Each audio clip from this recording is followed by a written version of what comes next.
la CAN. Voilà, donc on a Niakate, Sinayoko, Ousmane Kamara, Oyo Koulibaly, donc Ibrahima Sissoko, Ismaïl Diawara et Kamara, qui sont tous des binationaux, donc la plupart des binationaux français, qui ont été sélectionnés pour la CAN au Mali. Donc on les remercie pour leur contribution. Mais en fait, on a un problème aujourd'hui au Mali et depuis très longtemps, c'est qu'au niveau des binationaux, quand il y a entre guillemets une concurrence avec une autre sélection, on a du mal à attirer nos binationaux. Et du coup, ils font partie de cette liste. Donc là, j'en ai listé 6, mais il y en a d'autres. Bien sûr, Adama Traoré, qui a joué, je crois, 1 ou 2 matchs avec l'Espagne. Finalement, il n'a plus joué pour cette sélection. Bon, on a Ibou Konaté qui est en équipe de France, tout comme N'Golo Kanté, qui sont d'origine malienne. On a également des cas qu'on a vus en sélection du Mali, qu'on a approchés, mais qu'on n'a pas réussi à récupérer, comme Alassane Pléa et Moussa Dembélé. Et on a également Moussa Diaby. Voilà, ces joueurs-là auraient pu jouer pour le Mali, mais malheureusement, on n'arrive pas à les approcher. Et je vais vous expliquer pourquoi on est toujours bloqué sur ces cas-là. Donc, si on regarde en Afrique, dans les sélections qui marchent bien, qui fonctionnent, qui remportent des Coupes d'Afrique des Nations, ils arrivent justement à aller chercher ces joueurs stars, ces stars binationaux, comme bien sûr Riyad Mahrez avec l'Algérie qui a remporté la CAN en 2019, comme Sébastien Haller avec la Côte d'Ivoire qui a également remporté la CAN en 2023, comme Koulibaly avec le Sénégal. Pourtant, l'équipe de France l'a appelé pensant qu'il était binational français. On rappelle Didier Deschamps, voilà, dans un direct au Canal Football Club, avait dit mais je vais prendre Kalidou Koulibaly, et le journaliste a interpellé en disant non mais en fait il est sénégalais, il a déjà choisi le Sénégal, c'est trop tard.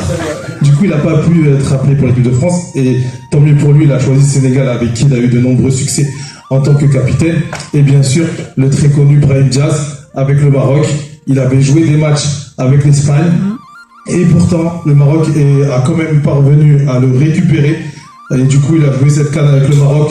Ça s'est mal terminé pour lui, mais il a fait quand même une excellente Coupe d'Afrique des Nations. Du coup, voilà, c'est ces joueurs-là que le Mali a du mal à récupérer. Et également, on va parler des jeunes, parce qu'il faut voir l'avenir. Il faut voir demain. Et ces sélections-là, elles vont plus loin que les joueurs stars. Elles voient aussi les joueurs, quand ils commencent à péter, qui commencent à être intéressants. On a par exemple Ibrahim Baye, qui est un énorme coup de la part du Sénégal. C'est quand même un joueur qui joue au Paris Saint-Germain, qui est un grand espoir du PSG, qui, si je ne me trompe pas, c'est un 2007, je crois, qui aurait pu se dire bah j'attends l'équipe de France, comme la plupart des jeunes y font, je suis un pétard au PSG, j'ai un bon niveau. Non, tout de suite, il a intégré la sélection du Sénégal et il a invité les jeunes binationaux sénégalais à faire de même.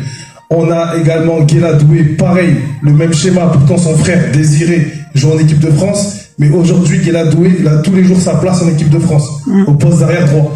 Et pourtant, il a choisi la Côte d'Ivoire. On a la même chose avec Hajboussa, qui est un ailier algérien qui joue au Feyenoord, qui est très très bon, voilà, qui est très très coté sur le marché des transferts. Il est jeune, il a tout de suite choisi de rejoindre les Fennecs d'Algérie. Et on a enfin Elias Ben Seguir dans le même cas de figure, un attaquant avec le Maroc qui a rejoint assez tôt les Lions de l'Atlas du Maroc. Est-ce que les Maliens, on a des joueurs? Oui, on a des joueurs. Ça en est de France, ceux qui sont dans le milieu du football, de près ou de loin, le Mali a énormément de joueurs. On en a mis quelques-uns, la liste n'est même pas complète parce que sinon elle ne rentrait pas dans ce diapo. Mais là, il y en a 35, c'est tous des franco-maliens. Voilà, vous voyez les joueurs, vous voyez les clubs, ils sont là. Moi, j'ai discuté avec un conseiller qui gère pas mal de joueurs qui sont dans cette liste et qui m'a dit que ces jeunes-là, ils aiment le Mali. Ouais. Ils veulent jouer pour le Mali. Mais ils sont pas appelés, et on va revenir dessus, et on va expliquer pourquoi. Du coup, on va s'arrêter sur quelques-uns de ces joueurs. Si même tu peux passer à la diapo suivante, merci.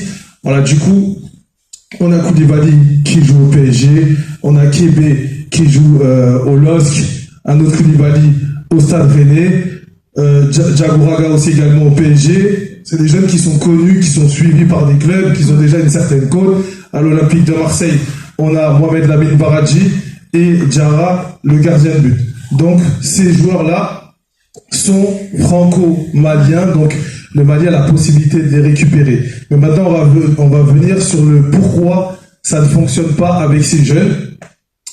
Quand vous regardez cette liste, ça c'est la liste de la Coupe du Monde U17 qui s'est déroulée au Qatar en 2025. Donc le Mali a des très bons centres de formation. C'est-à-dire qu'on arrive à avoir des résultats dans les compétitions de jeunes en général, U17, U19, U20. Mais il y a quand même un problème, c'est que quand vous regardez cette liste, il n'y a aucun joueur que je vous ai cité précédemment et il n'y a aucun